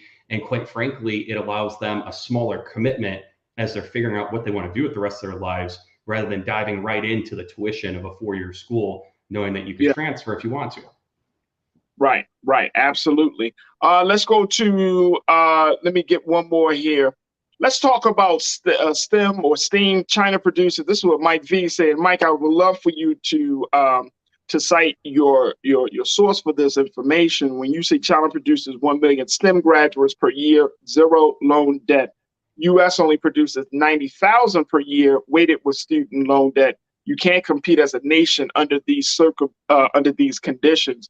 It might be, I know you got good sources. I would love to hear and get that source from you. But when we look at the competition of American students, the impact of student loans versus other countries around the globe, Brian, where does the American educational system fit?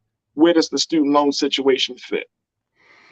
Yeah, I think the student loan system, I mean, ultimately, when I look at it from a financial perspective, is adding the student loan debt to people's financial lives as they start a career.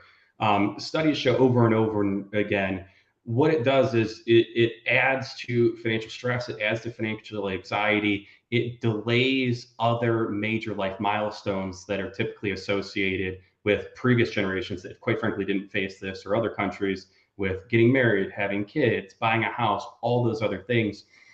So more from a financial planner perspective, it tends to delay those types of things, which then has downstream ramifications. Because if you look at studies like, okay, homeowner versus non-homeowner, there's a big difference in overall wealth between the two groups. So you delay that, you delay those downstream impacts as well. So I think that's the challenging aspect, is how do we, it sounds crazy, SoFi sells student loans, but my mindset is like, how do we graduate with as little student loan debt as possible? There's more likely than not going to be some, but how do we pick the right school and budget accordingly to graduate with as little as possible? And that would ultimately be my goal. Here's my final question to you, as we look at, as we're seeing this conversation and considering the big announcement last week. Do you think it's time for us to have a real discussion about the cost of tuition in this country? And I know that if we look at it, especially in a financial space, everything has a cause and everything has an effect. The effect of the student loan situation, the effect of debt, there is a real cause. And I think that it's time, Brian, I could be totally wrong on this, so I would love to get your take on this. But when we look at the cost of education in this country, whether you're talking about from your top tier colleges down to your community colleges, right? And then you look at what other countries are doing around the world on how they're handling education, allowing students to go to school for free, or allowing students to go to med school or engineering or other science and technology spaces for a much discounted rate. Is it worth it? Is this tuition that people are kicking out $50,000, $60,000, $70,000 a year? Yep. And you saddle that on an 18, 19, or 22, 24-year-old, and then you expect them to be productive. You expect them to be happy to be an adult, right? Like, is it worth it? Yeah, so it's funny. I'm a financial nerd. I run, side note, I'm almost done with my PhD in personal finance. And when I think about education, there's two competing theories that I guess economists have related to, like, let's say college education. One is human capital theory, which basically says, like, hey, you go to get this education because you're learning skills, trade, whatever, that's going to make you that much more productive and why you're going to make more money. The other competing theory is called signaling theory, which basically says, hey, you go get this piece of paper and it's going to signal to people that you have the aptitude, more or less, in order to be a good, more productive employee. And I think deciding on that and where your views on that have a big, I guess, effect on where you land on the argument. If you're really going to learn these skills and that's why it increases your productivity, then I think, like, oh yeah, for sure it's worth it. If you're just going to just signal to people that you're, able to be hired and you're able to have these skills and all these other things, then maybe it's not. And maybe we should fundamentally look at changing things. So that's where the debate rages in my mind. And if you force me to choose, I would probably choose signaling theory, because I honestly do not utilize 95% of what I learned in my education on my day in and day out basis. Wow. And I probably should not say that on a recorded line. Now I'm in trouble. Right. You on the culture here on the Black Star Network. We keep it real. Keep it real. Keep it real. Be authentic, Brian. I mean, and you said those two schools of thought is signaling theory and what was the other one once again? Human capital theory. Wow. Where essentially you increase your human capital or you signal to people. But one way or the other, the tuition situation has to get adjusted because it's grown by 2-3 times the rate of normal inflation over the last 30 or 40 years. And that's not sustainable to educate a growing workforce. So somewhere or the other has to get resolved. I saw I saw Senator Elizabeth Warren kind of snap back at Mitch McConnell, Republican leader Mitch McConnell, because he was talking bad about the student loan forgiveness idea. And Senator Elizabeth Warren said the last time the cost of college when you were in college, sir, was $330 a year. Yep. I'm like, like $330. Yeah, I mean, if you look at the cost of college versus average wage growth, and especially like minimum wage, which is, if you think about it, when I went to college, I was working minimum wage jobs. That gap has just increased so dramatically. So like the idea of, just, okay, I'm going to work here or work there and pay my way through school. I think that sounds good 20, 30 years ago. It's less realistic now with the drastic increase in costs. I think there has to be back to your point, there has to be a conversation. And I don't know if other financial planners like yourself or, are pushing for that, or who needs to push for it. And I would love to be a part of those conversations because there has to be. Like, this stuff is such a burden. And I know you see it because you work in the space every day. This is such a burden in this country to the point that it's like we are crippling our own future. And I'm talking about the next generation that are coming out of these colleges, their ability to be productive. And it just forces you to wonder, like, why am I being penalized for just wanting to be better? I'm going to school because I want to become a better person. I want to be a better, productive human being. Yet I'm suffering under the brunt of these consequences of debt. So what's the point? What's the point? Like, And honestly, that's where, as a financial plan, when the announcement came out last week, I'm like, fantastic. We have clarity. And I've had hundreds of conversations with people who are just like crippled with student loan debt in my time working at SoFi. The other part of me is like, man, when are we going to have that conversation addressing the college cost side of things? Is what was announced last week, does that do anything to address the college cost side? And I agree, that would probably be, the other part of me is hoping that conversation gets nudged forward sometime, but politics does not seem to be the easiest thing to arrive at a middle ground solution these days. Right, right. Last quick question, and I appreciate your extra time that you're spending with us, Brian. Really quickly, one person asked the Fed, said, would it be better to send our kids abroad to school, given all of this stuff right now with student loans? Yeah, I mean, generally speaking, it's going to depend on residency and like actually qualifying to have tuition covered in different locations. It's going to be connected to like ultimately like whether or not you establish residency in that country. There are certain programs that allow you to send your kids to schools that are affiliated with U.S. universities. But I mean, the complications of getting residency and citizenship in different countries is something that I've looked into a little bit, but is extremely complicated in order to actually make it work to take advantage of it. Absolutely. I can only imagine. Brian Walsh, financial planner and student loan expert with SoFi, who is working on his PhD into personal finance. I'm expecting a book from you soon as well, Brian, just to throw that out there. Oh, you and my wife both. She's like, when's something going to come from all this random studying you do? I truly appreciate you, sir, for spending time, a little bit of extra time with us here on The Culture and giving us this insight. We truly appreciate it. Thank you. All right. Thanks for having me. Absolutely. All right, folks, we got to take a quick pause. When we come back, I'm going to share with you how one AP African-American courses debuting this fall and some trending topics. Stay with us. It's The Culture here on the Black Star Network.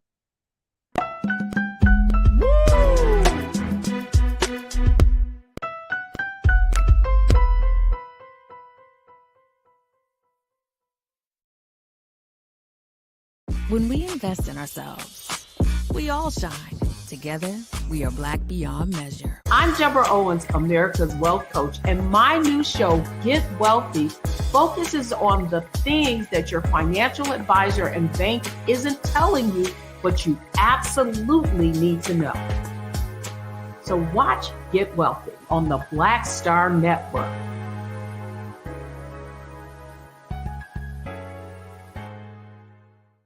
Hi, I'm Dr. Jackie Hood Martin, and I have a question for you. Ever feel as if your life is teetering and the weight and pressure of the world is consistently on your shoulders? Well, let me tell you, living a balanced life isn't easy. Join me each Tuesday on Black Star Network for A Balanced Life with Dr. Jackie. We'll laugh together, cry together, pull ourselves together, and cheer each other on. So join me for new shows each Tuesday on Black Star Network, A Balanced Life with Dr. Jackie.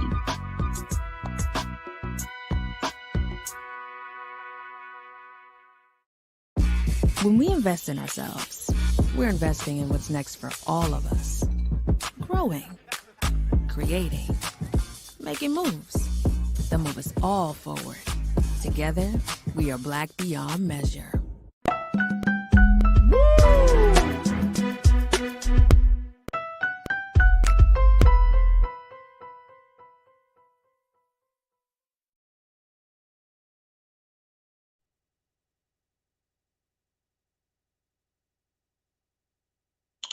All right, folks, welcome back to The Culture right here on the Black Star Network. It sounds a little bit like we're going to take a quick pause because we got a little bit of technical issues, but stay with us. It's The Culture on the Black Star Network.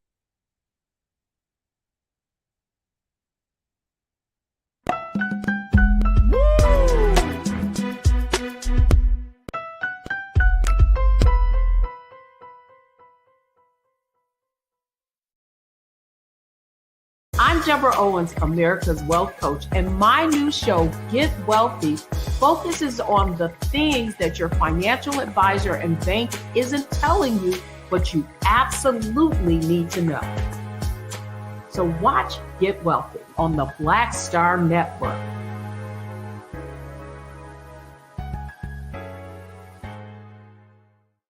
When we invest in ourselves, we all shine.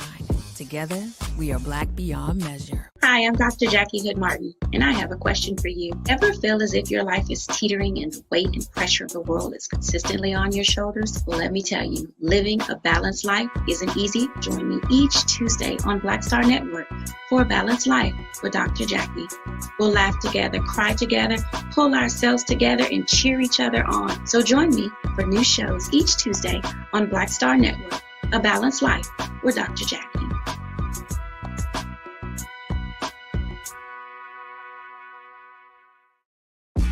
When we invest in ourselves, we're investing in what's next for all of us.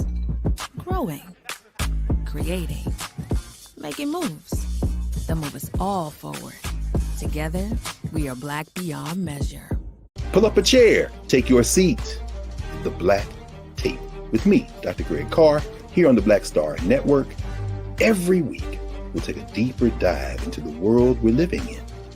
Join the conversation only on the Black Star Network.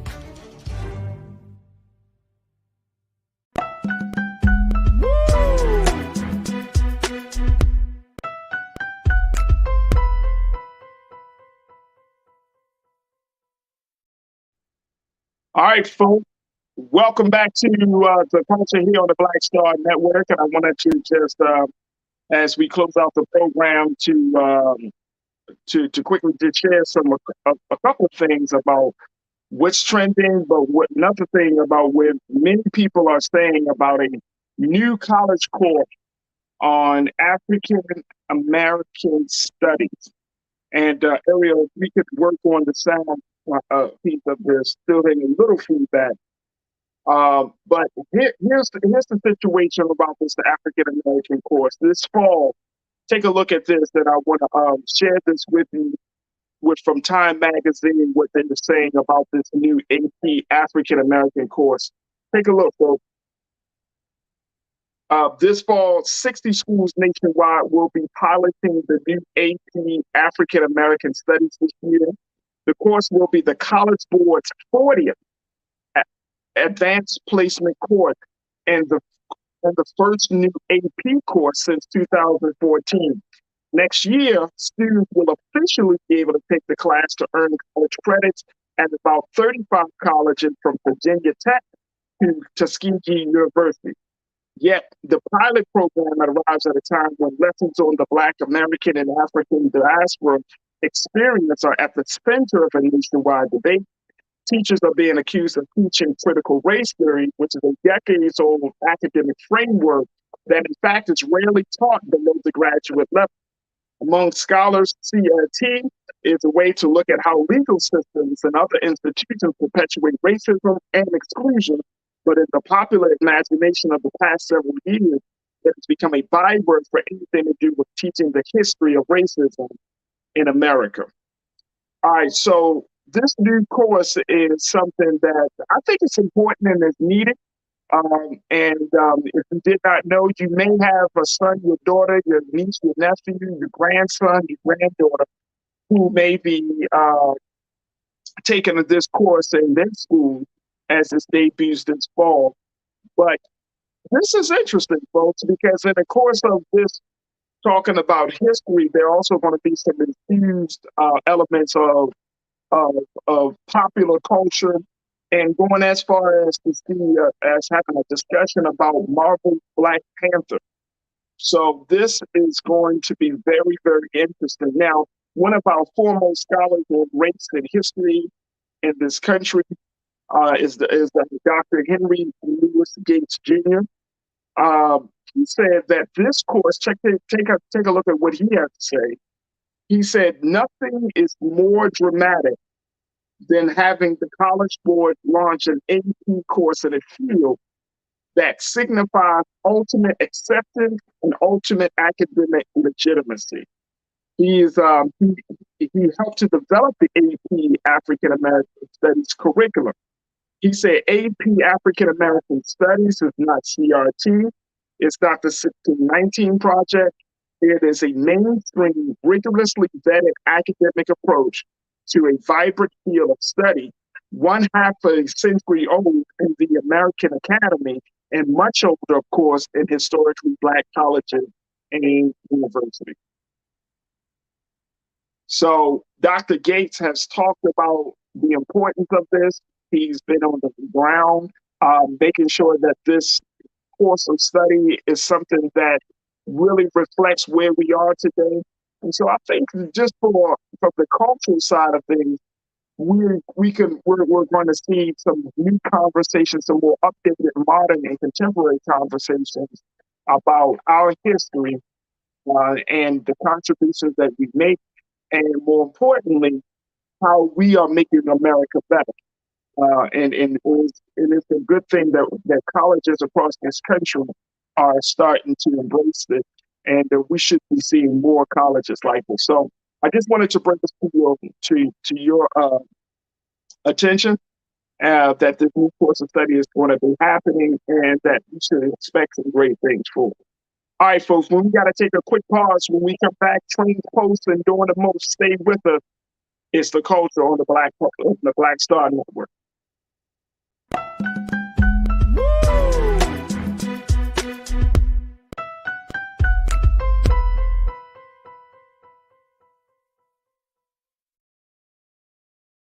I'm Deborah Owens, America's Wealth Coach, and my new show, Get Wealthy, focuses on the things that your financial advisor and bank isn't telling you, but you absolutely need to know. So watch Get Wealthy on the Black Star Network.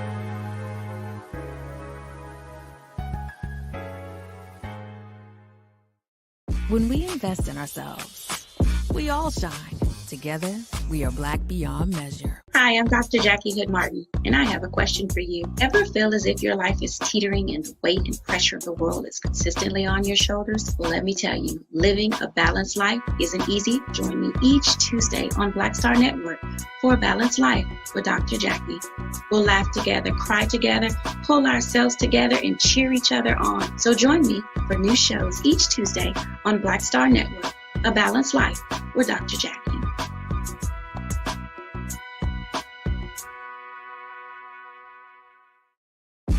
When we invest in ourselves, we're investing in what's next for all of us. Growing, creating, making moves that move us all forward. Together, we are Black beyond measure. Pull up a chair, take your seat. The Black Tape with me, Dr. Greg Carr, here on the Black Star Network. Every week, we'll take a deeper dive into the world we're living in. Join the conversation only on the Black Star Network.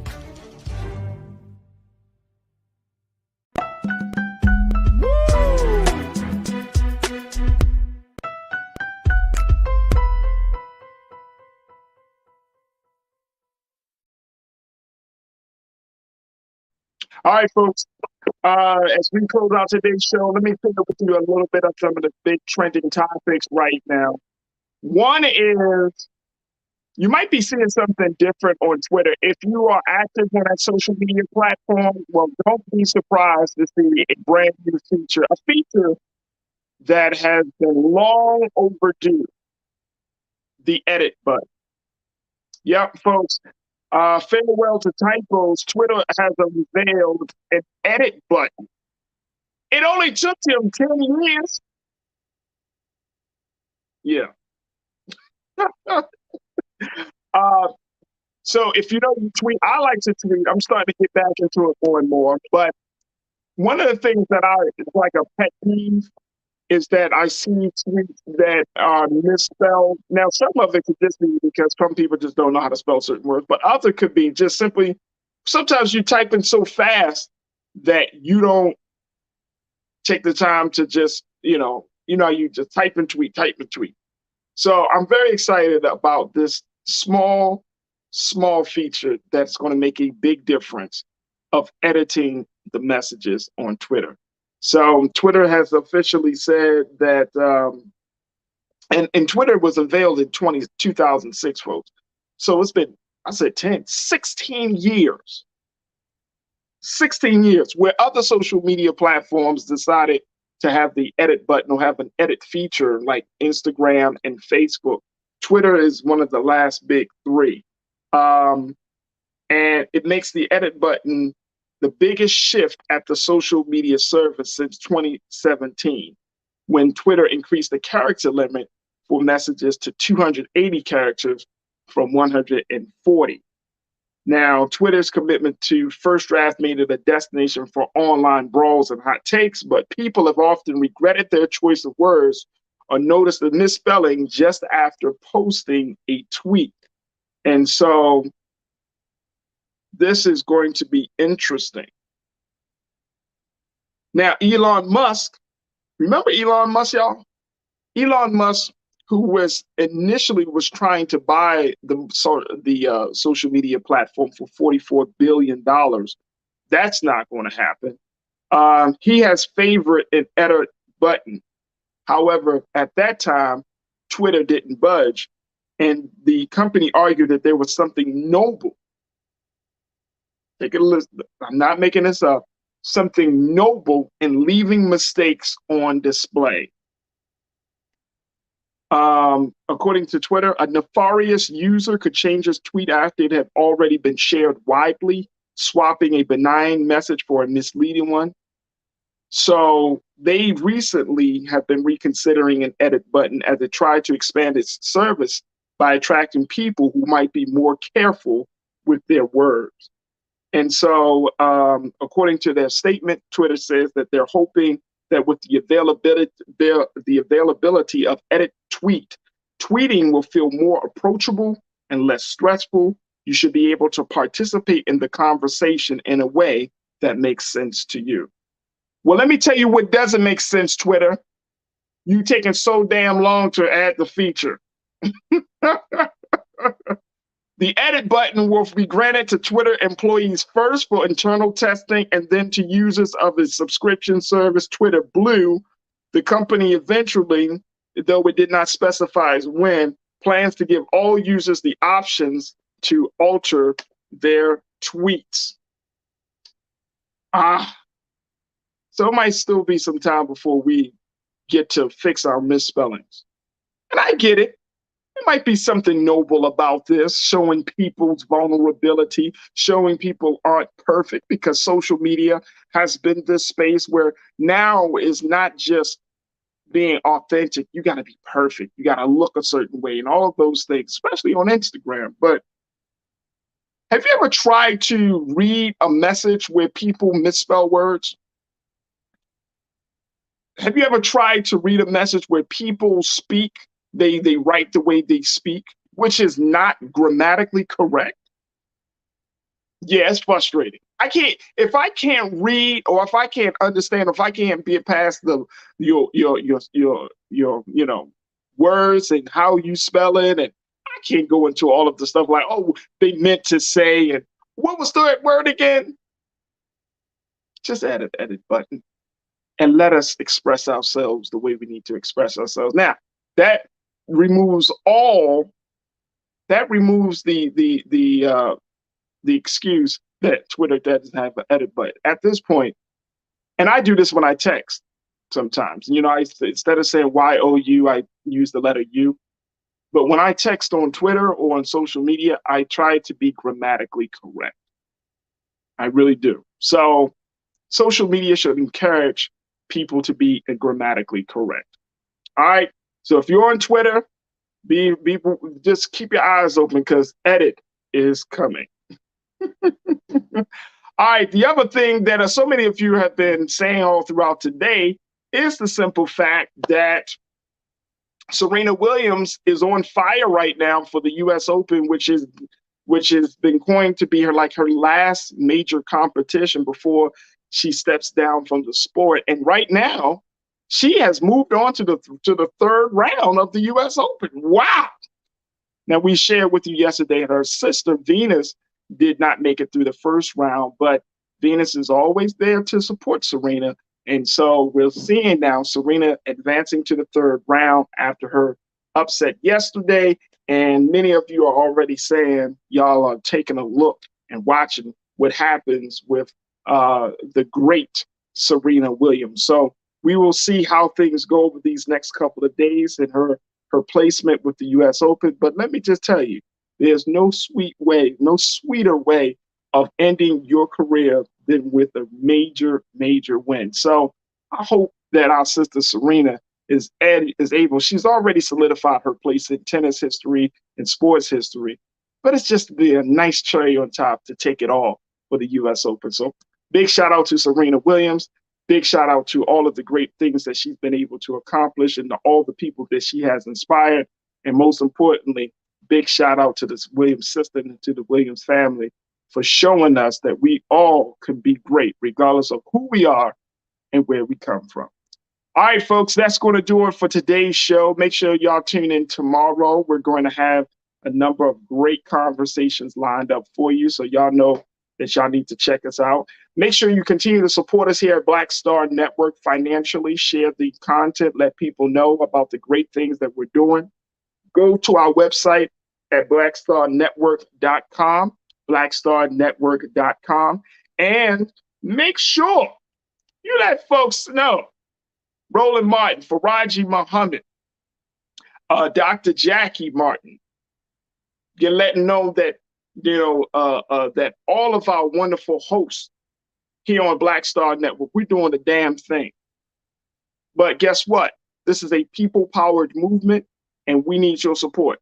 So make sure y'all do your due diligence, support us, download the app, share the word, spread the word, and continue to tune in to the Black Star Network, where we'll have those conversations that you don't see on other news spaces, but you'll definitely see it here because we are unapologetically Black. All right, so make sure y'all continue to support us there. Big shout out to my online culture crew. Y'all know who y'all are. So many names and so many people. So I just want to say thank you again for tuning in today and being a part of the conversation. We truly, truly appreciate it. I want to thank my guy, Mr. Politics himself, Hassan Giordano, for checking in. I want to thank Mr. Brian Walsh, and I want to thank you. Also want to thank my dynamic team, Joel, Shannon, Ariel, King Keenan. I want to thank Lise and all of my culture crew that come on with me each and every day, each and every week of this for the show. So again, we're working on bringing some new voices, so stay tuned for that. I'm very, very excited about bringing those new voices on. As always, make sure y'all check out Roland Martin Unfiltered. It's Thursday night. Y'all know how they do. Big shout out to Dr. Carr, to Reese, to Erica, to all of the family at RMU. I miss you guys, but I trust and believe we love it on this side too. My day goes a little bit quicker. It's a little bit earlier to have it on this side. But big shout out to my RMU Thursday night panel. Y'all make sure y'all check them out too. And my Friday night panel, and to all of the great people that come on RMU each and every day. As always, folks, never be afraid to challenge what's wrong. Stand for what's right while being yourself in the process. Follow me on all social media at the Real Farajii on Instagram. I'm on Twitter at Farajii, Farajii. And of course, I'm on Facebook. You see that? There it is, all right there. Boop, boop, boop. You can follow me right there, folks. I'm looking for new followers. I will follow back. I will engage with you.